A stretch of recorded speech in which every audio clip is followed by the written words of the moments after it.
الله الرحمن الرحيم الحمد لله رب العالمين وصلى الله وسلم وبارك على نبينا محمد وعلى آله وأصحابه أجمعين أما بعد. We're continuing the Kitab al-Tahara and buloogh al-Maram من أدلة الأحكام by Ibn al-Hajar al-Asqalani rahimahullah ta'ala. We have been discussing the tarjama of the Shaykh, حكم بول الجارية والغلام والفرق بينهما, the ruling of the urine of the baby girl and the baby boy and the difference between the two. And that is based upon the hadith that Ibn Hajar he brings عن أبي السمح رضي الله تعالى عنه قال قال رسول الله صلى الله عليه وسلم يغسل من بول الجارية ويرش من بول الغلام أخرجه أبو داود والنسائي وصححه الحاكم. And also this hadith has been authenticated as well by Shaykh R.E.D.A rahimahullah ta'ala. In this hadith, Abu Samh, he said that the Messenger of Allah sallallahu alayhi wa sallam, he said that the urine of the little girl or the baby girl is to be washed if it soils something, and the urine of the baby boy, it is to be, with regards to it, the way it's cleansing is that the water is to be sprinkled over it or the place is to be moistened. We discussed some of the explanation of this hadith, the sabab of this hadith, the reason of this hadith, also some of the issues concerning the difference between the male and the female, or the boy and the girl in this hadith. Also the benefit of understanding the reason behind this ruling, or the reason behind this issue, is that it is just a mere ruling of Allah Ta'ala and His Messenger, even though we may find differences from a scientific standpoint or a medical standpoint that shows and differentiates between the male or the female urine, or the little boy or the baby boy and the baby girl's urine. In any case, none of those things are most important or more important than the fact that it is a ruling that comes from Allah Ta'ala and His Messenger, and that should be enough to suffice or convince, as Ibn Uthaymeen he says, al-muqni' li kulli mu'min. It is something that suffices and convinces every person who possesses iman. ومن فوائد هذا الحديث, from the benefits of this hadith, الفائدة الأولى أن بول الغلام الصغير وبول الجارية الصغيرة نجس. From the benefits of this hadith, the first of them that we take is that the urine of the baby boy and the urine of the baby girl is impure. How do we know that? We know that because what? لأن كلا منهما, because both of these particular, both of these types of urine has been, as mentioned in the hadith, that they must be purified in some type of way. Even though the purification of both of them differs,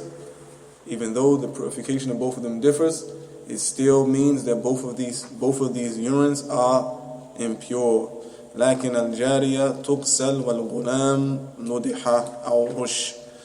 But the urine of the girl, the baby girl, is to be washed completely, and the baby boys water is to be sprinkled or sprayed over it. ومن فوائد هذا الحديث, also from the benefits of this hadith, is أننا فهمنا بذلك حكمة الشريعة وتفريقها في الأمور على حسب ما يقتضيه الحال.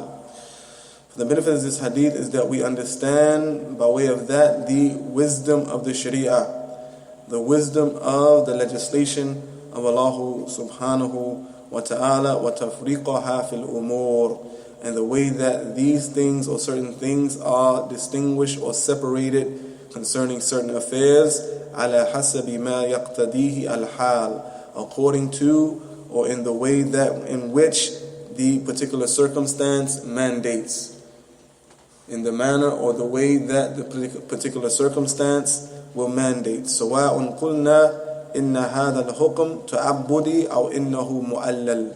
And this is whether we say that this ruling here is a ruling that is ta'abbudi, meaning it is a ruling that Allah Ta'ala and His Messenger has given, and we do not know the wisdom behind it, we do not know any reasons behind it, we do not know any justifications behind it, we just do it. Alright, this is known as ta'abbud, or is known as al-hukm ta'abbudi. Right? It is a servitude or worship based upon mere servitude of Allah Ta'ala, mere worship of Allah Ta'ala, whether we know the justification behind that command or prohibition or we don't. Right?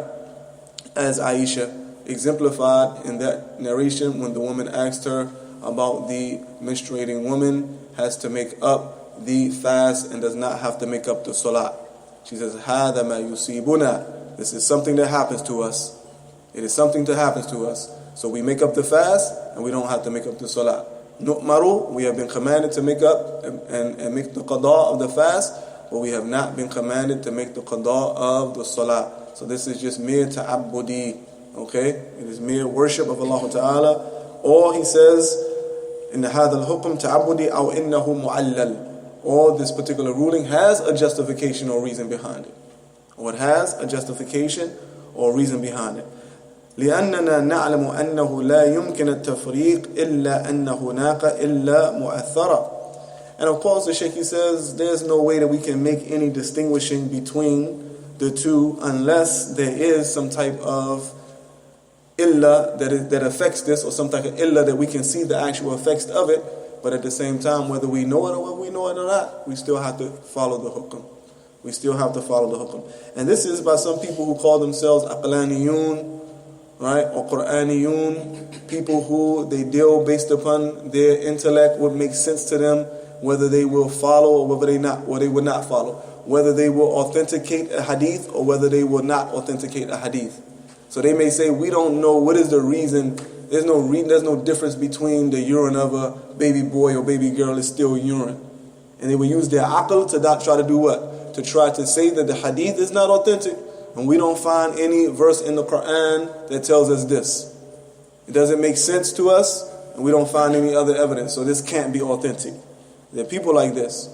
They say what is authentic and what is not authentic based upon their intellects. What makes sense to them and what doesn't make sense to them. If it makes sense, then it can be authentic. If it doesn't make sense, then it's not authentic. And there's some problems with that hadith. ومن فوائد هذا الحديث, from the benefits also from this hadith, is أن الأذرة من الغلام ومن الجارية على حد سواء لأن التفريق إنما كان في البول فقط فتبقى الأذرة على ما هي عليه. For the benefit of this hadith also is that the excrement or the what do we say this? Feces, right? The excrement from the boy and the girl is the same. There's no difference between the two based upon what we see in this hadith mention of the urine. لأن التفريق إنما كان في البول, because the differentiation came only between the urine. فتبقى العذرة على ما هي عليه. So the excrement or the feces of the boy and the girl, baby boy and the girl, it is the same. ومن فوائده أيضا, also from the benefits of this hadith, is أنه إذا كبر الغلام وكبر الغلام ووصل إلى حد يتغذى بالطعام أو يكون غذاؤه بالطعام أكثر فإن حكمه كالبالغ يعني لا بد من غسل بوله.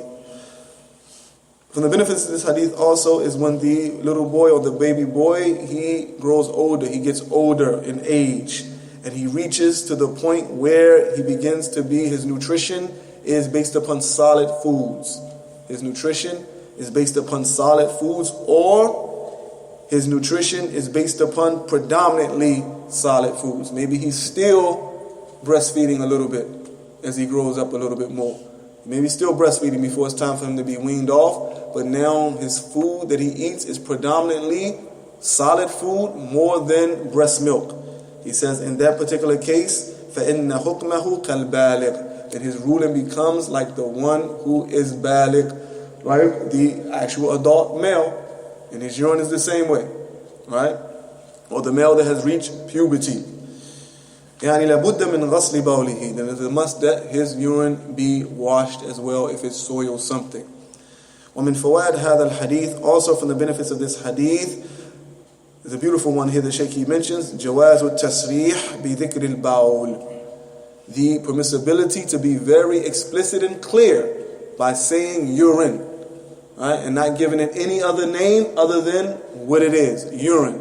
and not trying to be polite as the people, as they say, right? Using terminologies in this case that are polite. No, this is an important reason why we must be very clear and make tasrih that it is bawl. Listen to what the Shaykh says. He says, as it had been mentioned, يُغْسَلُ مِنْ بَوْلِ الْجَارِيَةِ وَيُرَشُّ مِنْ بَوْلِ الْغُلَامِ, that the urine, specifically urine of the little girl, should be washed, and the urine of the little boy, the water should be sprinkled or sprayed over it. He says, وَكَثِيرٌ مِنَ النَّاسِ إِذَا أَرَادَ أَنْ يُعَبِّرَ عَنِ الْبَوْلِ يَقُولُ أَطِيرًا وَهَذِهِ لُغَةٌ آمِيَةٌ قَصِيمِيَّةٌ.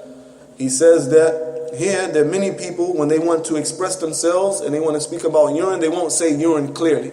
Right? He says they would say, and this is a word that they say, أَطِيرًا هَذِهِ لُغَةٌ آمِيَةٌ قَصِيمِيَّةٌ. This is a type of phrase that is from colloquial, or what do we say? Colloquial is better. How do you, what is another easy word? More than colloquial. Local, yeah. It's more local or slang. Right? Colloquial, I want to make sure everybody understands what we're saying, right? It's more slang. It's more local, as he mentioned, for the people of Qasim. Right? And this is where Ibn Taymiyyah is from. In Qasim, in Najd, in Riyadh. I mean, not in Riyadh, but in Najd. Qasim, he says that they say, this is their language, they say atiran instead of saying bawl. What is the problem with this? He said the problem is يقول صاحب الفروع وقد كان من أكبر تلاميذ الشيخ الإسلام ابن تيمية رحمه الله تعالى.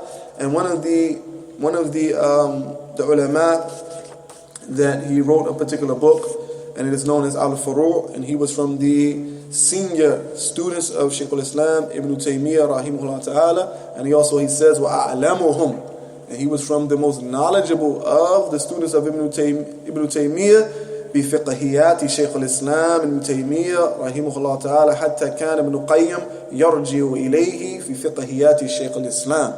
And this individual, he was so knowledgeable of the fiqh of Shaykh al-Islam that Ibn al-Qayyim used to return to him with regards to issues of fiqh that were the opinions of Shaykh al-Islam Ibn Taymiyyah rahimahullah ta'ala. He says, أَنَّ الْأَوْلَى أَنْ يَقُونَ أَبُولَ. What is best and more preferred is that you clearly say abul, I urinated, or I am urinating, right? And not try to say any other word besides that. Why does he say this?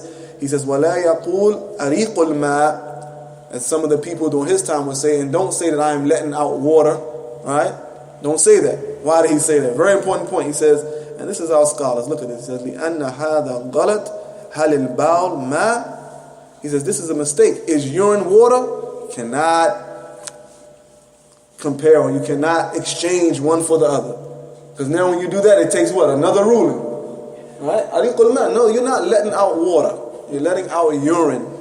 Right? What is something that is impure. If you use the term ma, then it becomes what? It becomes something that is pure. فَكَيْفَ يَقُولُ ذَلِكَ أَرِيقُ الْمَاءِ إِذَا كَانَ مَاءٌ فَهُوَ يُشْرَبُ وَفِي إِنَاءٍ لَكِنْ الْآنَ هَذَا النَّجِسِ. He says, how you want to say that you're letting out water? Because water is something that is drunk. Water is something that is placed in the vessels to be used. لكن الآن هذا النجس. But now this is something that is considered to be impure. فَقُولْ أَبُولْ كَمَا قَالَ النَّبِيُّ صَلَى اللَّهُ عَلَيْهِ وَسَلَّمَ.